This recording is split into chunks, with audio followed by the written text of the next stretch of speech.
All right, Rich, you on Knikaveli TV, where we talk about nothing but the New York Knicks. Okay. And I want to get your input. How you feel about these Knicks today, or the Knicks of the back in the day? I mean, your pick. Today nothing to gloat about. You know what I mean? But you know, the last stretch I was proud of, or at least I was happy with, was when we had, you know, J Kidd, everyone. They went. I think they had like 55 wins or 53 wins. I love Melo, but he ain't never really had the full support. But always gonna bleed orange and blue. Always gonna be a Knicks fan. And just speaking of Melo, let me ask you something about Melo. Do you like Melo's game? Because I mean, the way it is, either people love him or they feel he's lazy. What's your input concerning Melo? I respect Melo's game. I think though that he never had those pieces around him.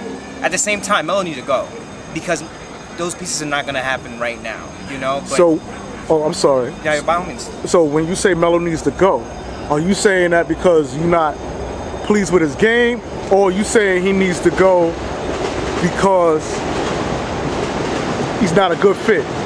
It's because he's not a good fit. Not that he's not a good player. Oh, okay. I'll pick Melo. I mean, he's still offensively, he can drop buckets. But the pieces around him, it's only going to anchor the team down. And I'd like to see him do his thing, too. You know, I was a big Stoudemire fan, too, at some point. But he had to go at some point, too, because of those knees, you know. So I think we got KP. We got Frank. We got Frank. I mean, I didn't watch him play before, so I don't know how much, you know, let's see what he can do. But we got KP. Let's keep building on that and see what happens. Are you familiar with Mike Beasley? I am familiar with Mike Beasley, yeah. I mean, if he can rejuvenate his career, this will be the time to do it. You know, he can do his thing, he can put some decent numbers up. Always gonna have hope, man. Always gonna be a Knicks fan. Yeah, so yeah. How was you feeling when that Charles Oakley and James Dolan situation at the Garden transfer? That was real messed up. You know, doing that to legends of the game, especially someone who put blood, sweat, and tears literally. But I mean, Dolan need to go, if anything. Yeah, Dolan need to go, man. He's not doing shit. He's been fucking up, and then he got Phil Jackson to come just so we can forget about him. Really? And that's what I feel. Like, whenever you have the heat on you, bring in a bigger name so they can focus on that. Because everyone was hating Phil, but at the same time, it was Dolan who brought him in. And Dolan said, look, I'm not touching Phil. Phil's making his decisions. But before that, you was making decisions, you know? So it was all a game. Like, he needs to... The shit that he's done, even with the whole Melo trade, as much as I'm happy Melo came, they should have just waited. We lost so much fucking assets. Pardon my French, but we lost so much stuff. Yeah, we lost so much fucking assets to get Melo. We should have just waited till the fucking summertime till this contract came up. Then we would have had all them dudes, what's son name who was on Denver? I know he just went to the Clippers. White dude who can shoot.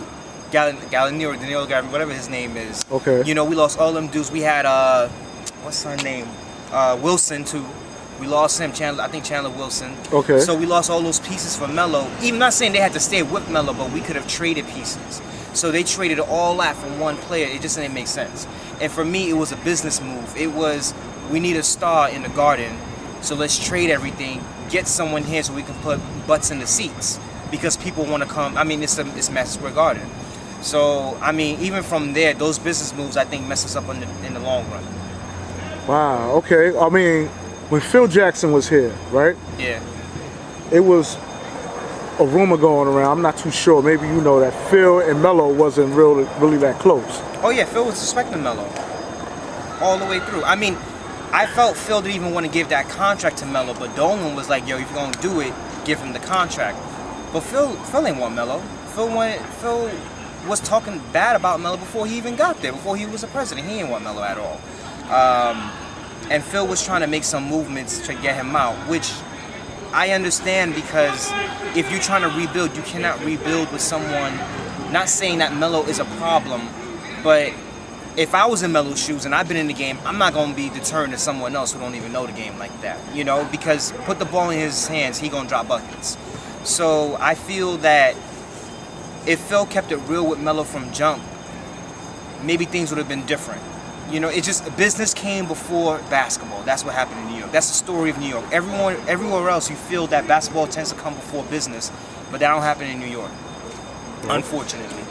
All right, and my boy Tim Hardaway Jr., are you happy about his return back to the Garden?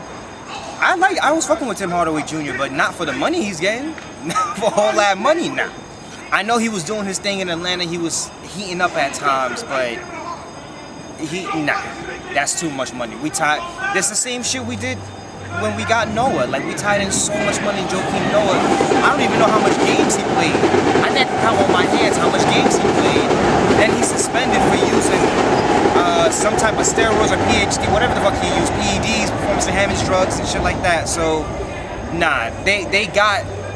I think Tim Hardaway can be a nice piece. I don't think he could be a superstar. I think he can be a nice complementary player. He can be a nice, 3 option or maybe even the second option. But not with the money he got. And that's what we do. We throw away money. We did the same shit with Allen Houston. We just throw money out like candy because it's short-term goals to shut up the fans, but that shit never works.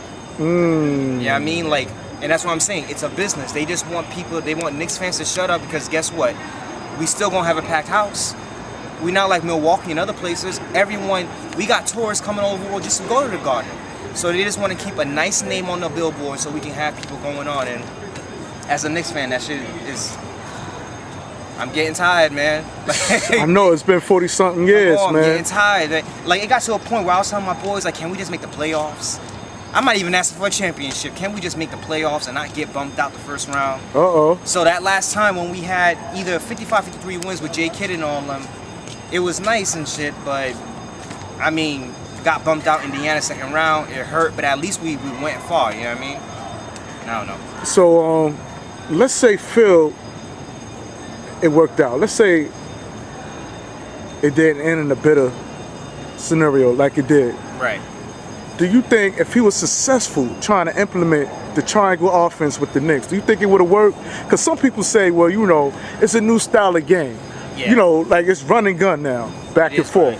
That ain't gonna work. You don't think the triangle could work even if the players was accessible to the triangle offense? Nah, I don't think it would work. I think you got to evolve with the game. You got stretch fours. You got even some fives. I saw DeMarcus Cousins shooting threes.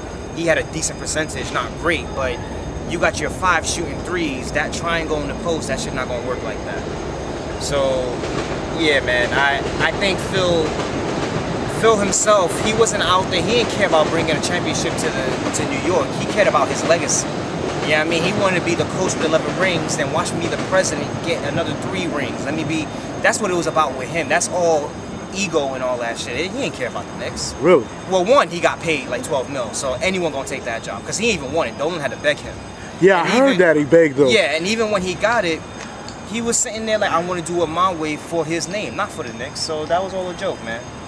Because I didn't understand why Phil didn't come as a coach. Because he too old to... Well, one, I don't think he's sitting there saying, I'm going to ruin my coaching record. You got to understand, he got 11 rings.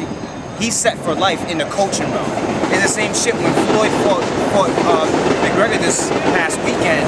He knew he was going to win. Yeah, I mean, he wasn't going to go 49-1. So you gotta play shit smart. So Phil was like, if I go coaching, Knicks going to have a bad record. That's going to tarnish my name.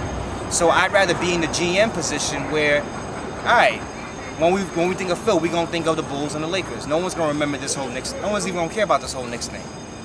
Wow. Do you see the Knicks making the playoffs this coming season? Yeah. No? Nah. I mean, I hope they let go of Melo. That's what I want. Let go of Melo. I want to see Melo try to get somewhere else. But nah, they ain't making no playoffs. The East, I mean, who we got in the East now? We made some decent progress. I mean, the East look a little better, I feel. Heat gonna be decent. I mean, Indiana stepped back a lot, but Knicks thing is dysfunctional, man. No matter how good you are, dysfunction don't work. It will never work, no matter what. You gotta have everyone on the same page. So I'm hoping that this can be the season we start to rebuild, and then maybe by 3-4 more seasons we start making noise. But I'd be a stupid Knicks fan to think we gonna be making the playoffs this season. So if we did make the playoffs, you'd be shocked as hell.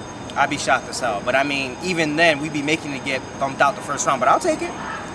You even take the first round, right? I'll take it. Oh, hell yeah. I'll take it and swept in the first round. Let me just watch something in April. I'll take it. I'll take it. Let me watch something late April. I'll take it. But nah, I don't see that happening. Unless they do something where they move Melo and get some nice pieces. But even then, there's a reason why Melo wasn't traded yet. One, he only wants to go to Houston. And two, everyone is not dying to get Melo. The same way, look what happened with Kyrie. Boston went and gave out a #1 pick for Kyrie. It's not the same thing with Melo. Melo's older. You know what I mean? Melo's game might be a little more different. So Right. Wouldn't it be nice if we had Patrick Ewing on the Knicks organization? I don't understand why. it would have been nice, yeah. I don't know why they dogged him like that. I felt, I mean, like I don't know if he's still with Orlando. I know he's been like the assistant coach. It would have been nice. You would think he should have been a coach already, a son. Have some type of position on a Knicks organization. You know? I would have rather him than Derek Fisher, yeah. Oh, Derek Fisher, man. I mean, Derek Fisher came out still wet behind the ears as far as a coach, and he got a job and was making money. Like, he literally just retired and became a coach, so it would have been nice to see Ewing get it. I don't know if Ewing would have been successful. Every coach is different, but at least he was an assistant. You know what I mean? So it would have been a little different. All right, man. Yo, I appreciate you, man. No, man. You can state your name once again. Let them know you're on Knikaveli TV. My name's Richie, Knikaveli TV. Lifelong Knicks fan. Let's make something happen. All right, there it is, man. All right, brother. Thank you. Take care.